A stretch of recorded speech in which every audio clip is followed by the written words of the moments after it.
safer places to be than here.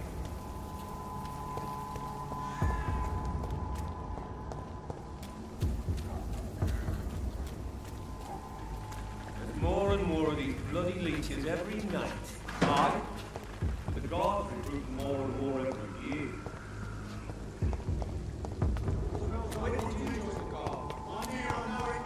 The safer places to be than here. I cannot enter. Stay close, keep an eye on each other. Wouldn't come any closer. This is no place for you. It's one of them!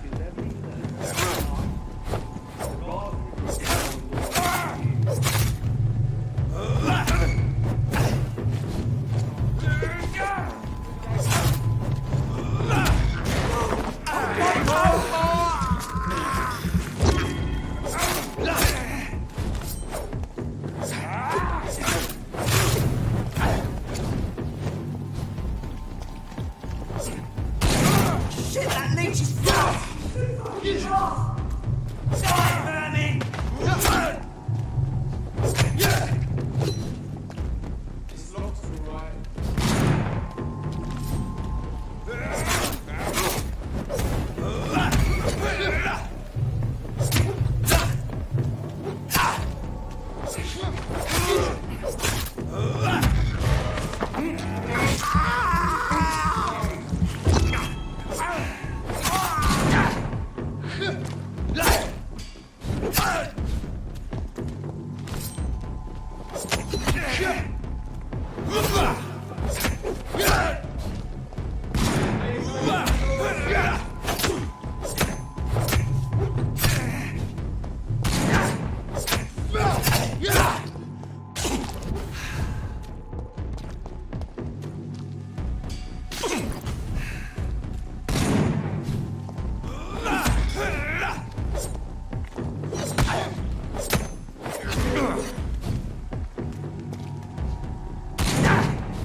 It's locked.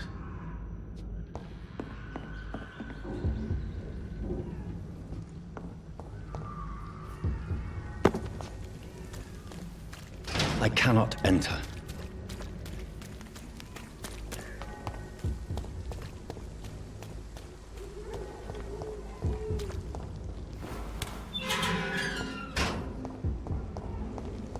Whitechapel.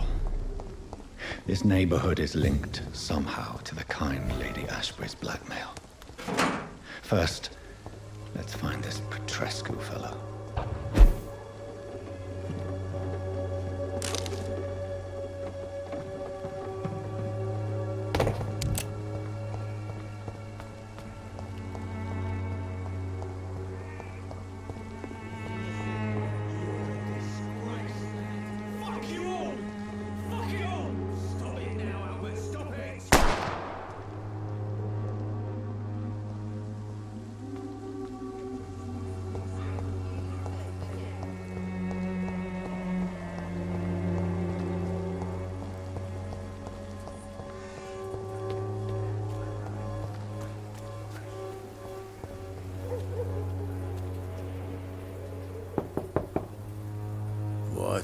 What do you want? Leave me alone. Good evening, sir. I'm Dr. Reed. I'm looking for Nurse Dorothy Crane. There is no Dorothy Crane here. Now goodbye. I'm afraid this medical leaflet says the opposite, sir. Really? Well, I'm afraid I'm going to close this door right now. Go bother someone else, Mr. Doctor. To enter that house, I must discover who this man really is. Maybe I could start by observing what he's up to.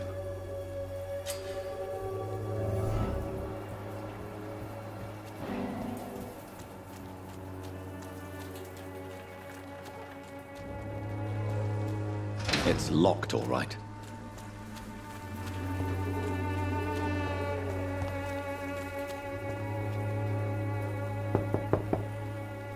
There's nobody here.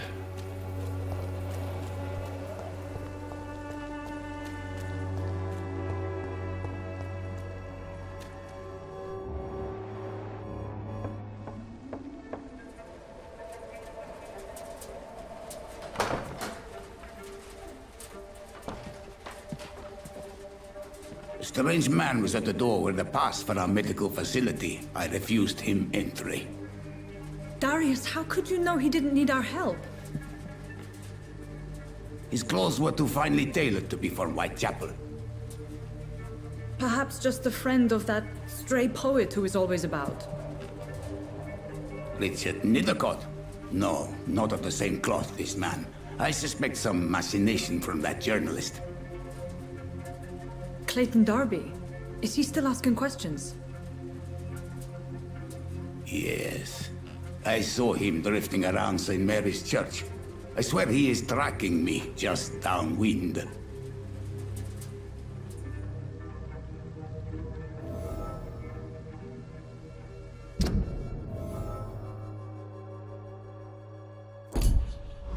I must talk to that journalist or the poet. They must know about Darius. Nearby the church they just mentioned.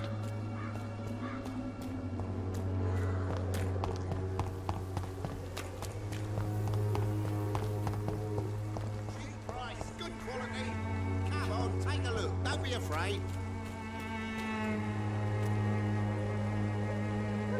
Welcome, sir. Please, take a browse of my wares. I'm Dr. Reed. Doctor? Interesting. Right then. Show me what you have.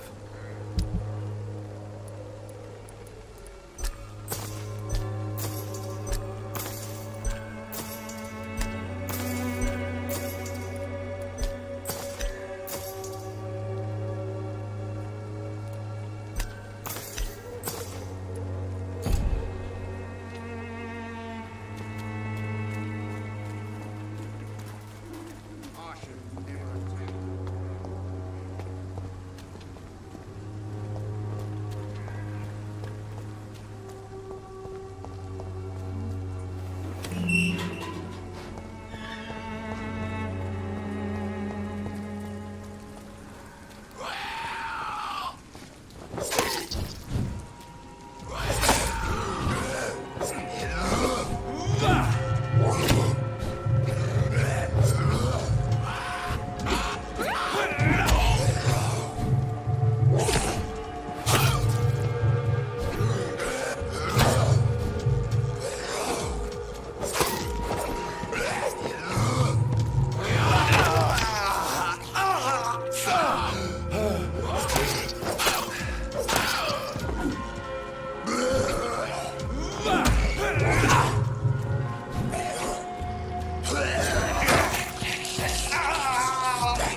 Good evening, sir.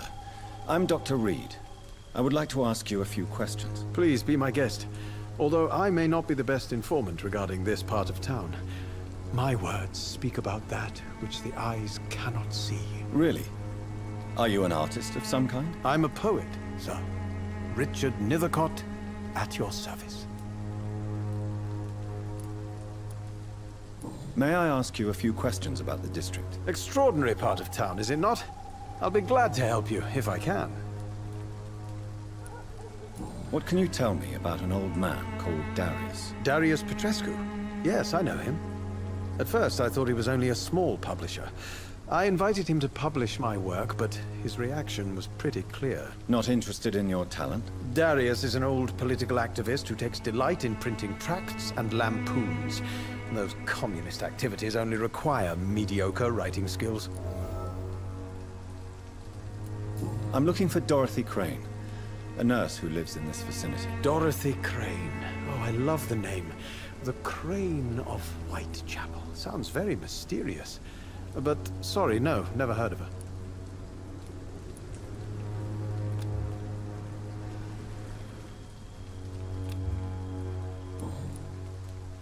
I'll leave you alone, sir.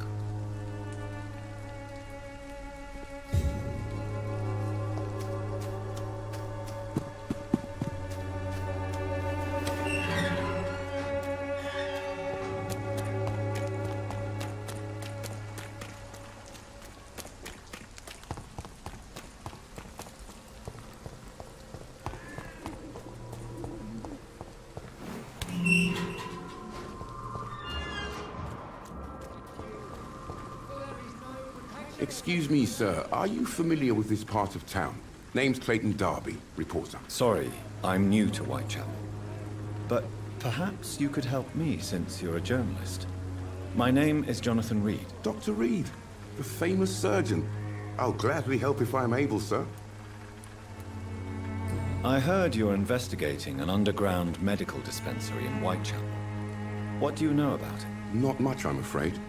They are wary of strangers, and I'm not really an acquaintance of theirs. Why do you care? I'm a doctor, Mr. Darby.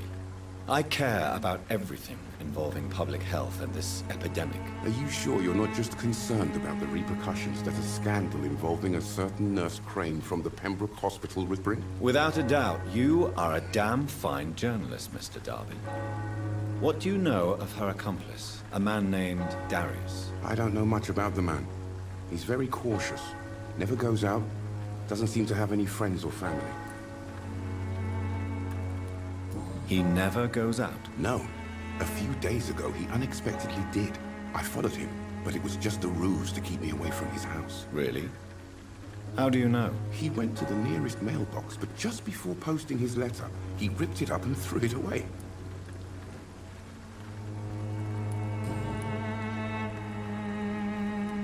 Goodbye, Mr. Darby.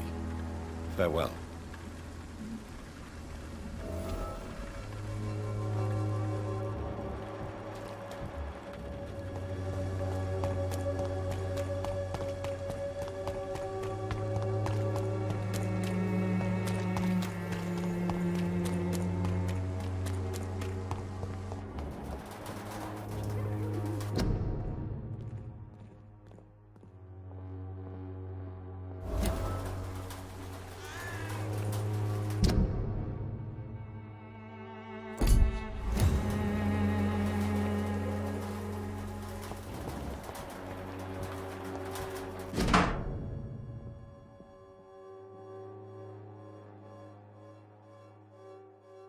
The content of Darius' letter to his children could give me more leverage to enter.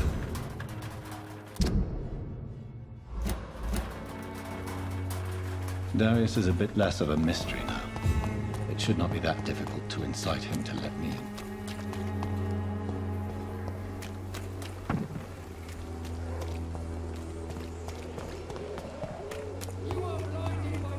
I don't have your money. Come on, Barrett, you know the game. You pay for peace of mind.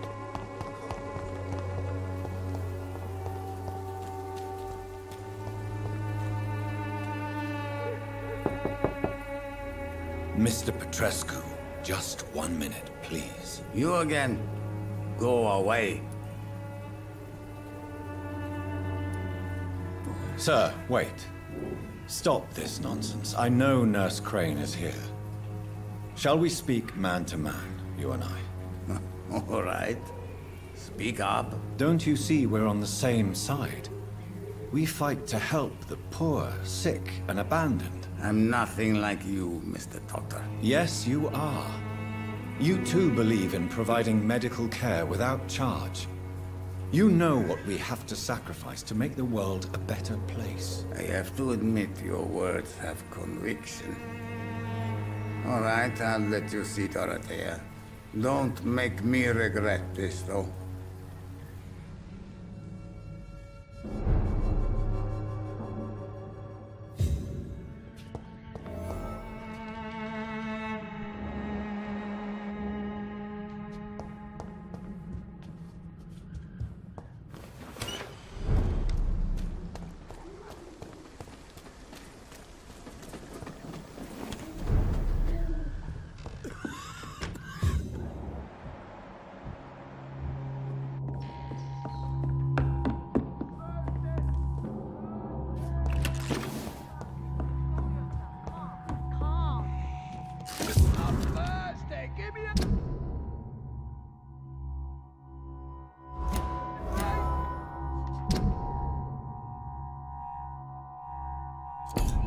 Razvan, can you hear my voice?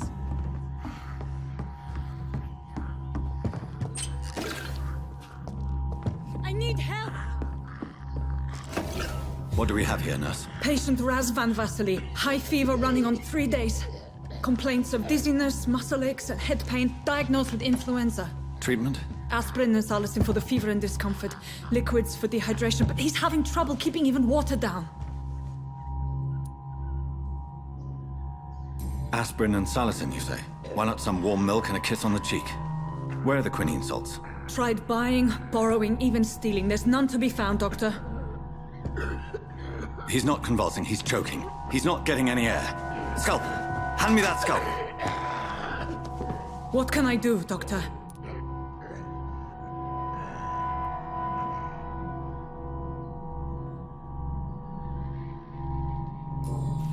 It's too dangerous to operate with these convulsions. Sedative, nurse. Do we have any anesthetics? I'm sorry, Doctor. None at all.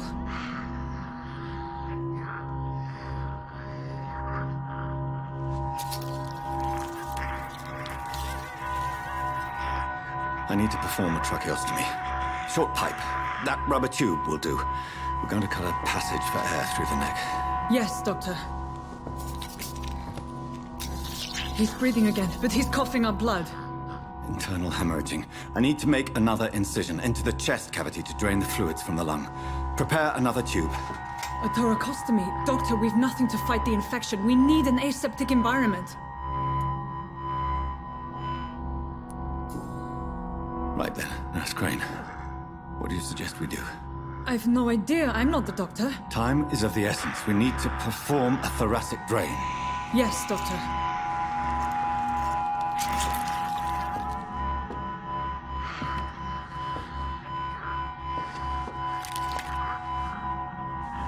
He's still bleeding, Doctor. I'm losing his pulse. The drain must have punctured the intercostal artery. There's too much blood. Are you all right, Doctor? I can't see.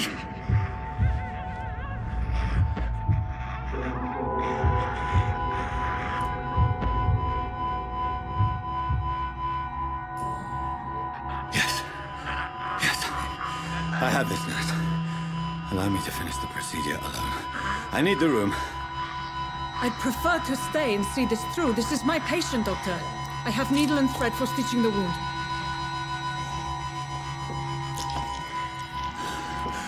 Good. The stitches are holding. How's he doing? We're losing him. We've lost his pulse. He's dying, Doctor!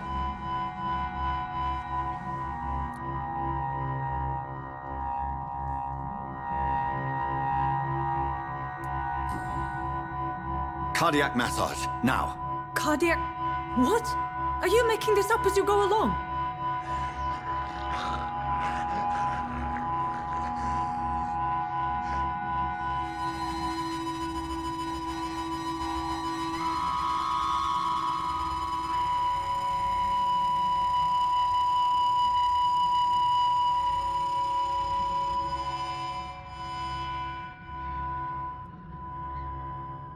We've lost the pulse. He's gone, Doctor. Nurse, we did everything we could. You're a butcher, sir.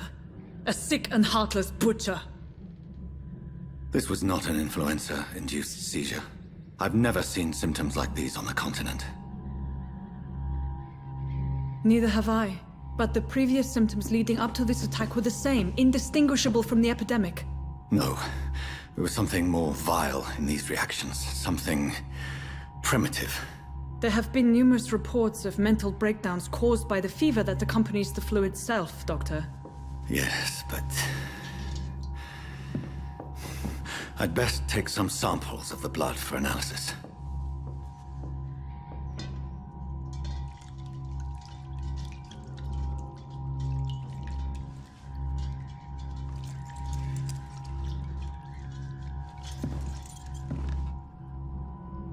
I doubt you're here to test my bedside manners.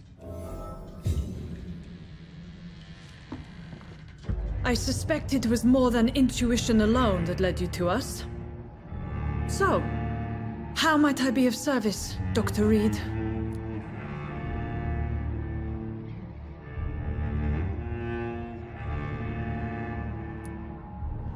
I've come to put an end to this insufferable blackmailing, Dorothy.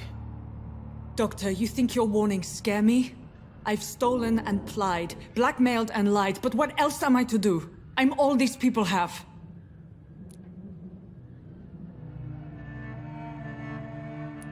But why Lady Ashbury? Why her, of all people? She's pristine and proper, all right. But that she-wolf in sheep's clothing murders the poor for sport. I have her where she belongs, and I'll milk her for all she's got. You've convinced me of the sincerity of your actions and their noble justifications. But all the same, blackmail is a crime, and it will stop, Nurse Crane. So, are you going to turn me over to the authorities?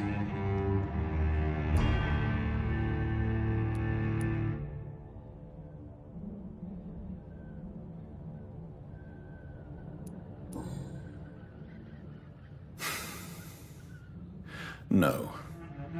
Your place is here. Jailing you would be an even greater crime. So,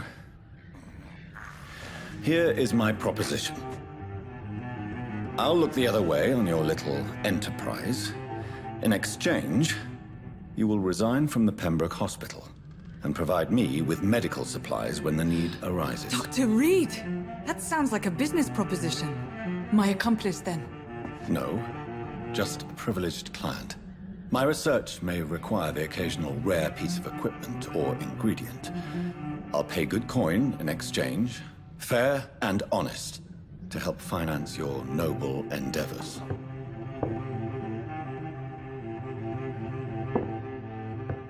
We have ourselves a deal, Doctor. Good customers are always welcome. Yes, Nurse Crane. We have a deal.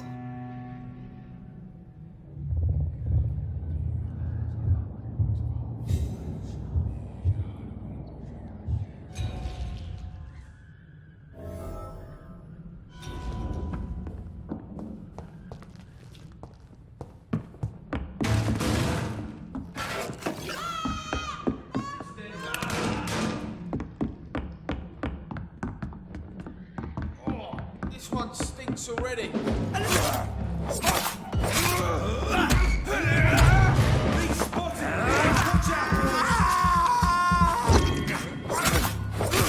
He's done for! He's dead!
would ask you to avert your eyes, sir. Or did you not know it was rude to stare? I knew it.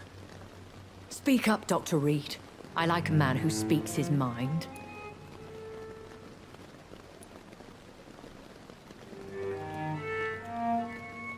What prevails in the end, I wonder? The desire for blood, or to be of service to man? Spare me your sarcasm, Jonathan. You are but newly born in this world.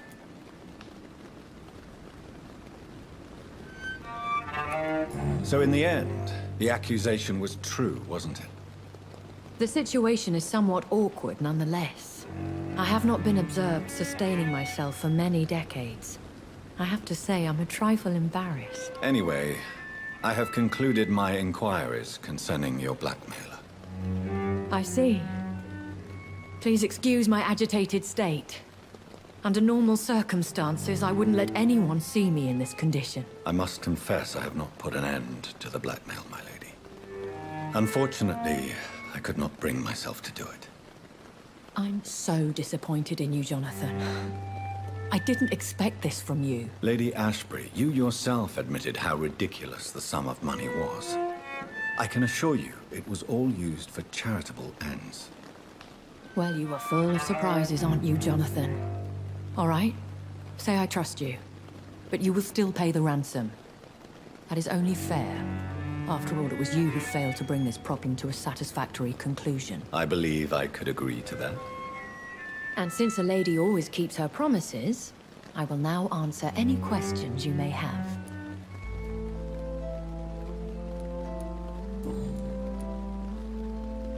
I've been hearing a voice talking in my head. Is this some kind of insanity? It feels like the voice of the vampire that created me. Hush. Tell no one this. It would be unwise to talk of such things amongst British immortals. Speak no more of your maker. Excuse my forwardness, but... are you my maker? Me? Goodness, no. Only a foolish immortal would create a progeny without taking precaution, and I'm no fool. How could this cause offense? Only the powerful immortals can mentally call to their progeny. No vampire or hunter will sleep easy, knowing that an unidentified elder is stalking the streets of London.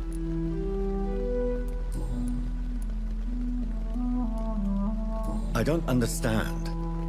Why was I created and then left for dead? That is a question only the one who made you can answer. It's not normal practice.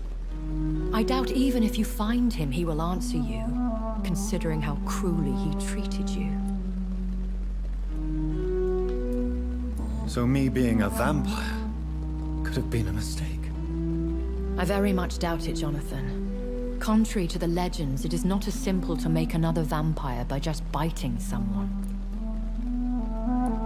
I'd like to avoid creating another vampire by mistake anyway.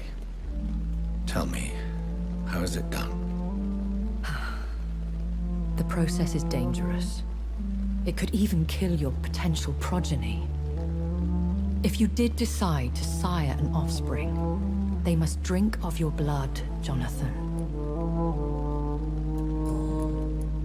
A vampire? Is that what I am? What we are? Such a crude word, defined by penny dreadfuls and drunken hacks. No. You are now an Ekon, and that you shall remain. So we are Ekons. How can I identify us amongst other vampires? How to put it? All Ekon are vampires. But all vampires are not Ekon. We are but a branch of the immortal tree. Are you an Ekon too? Yes, I am. We are the closest thing to what man refers to as vampires. Forget what you think you know about us.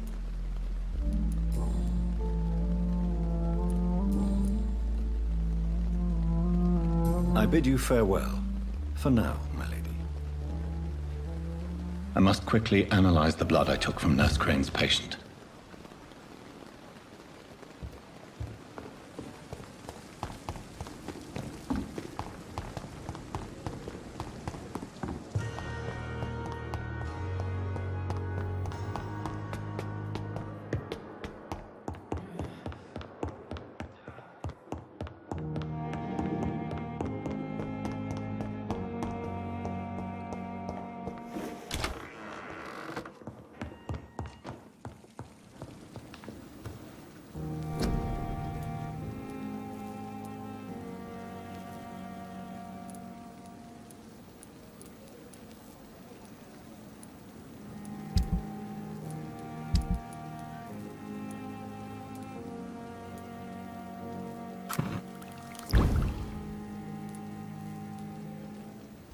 Razvan Vasily was infected by Spanish flu, but also has the highly unstable blood of the Scowls.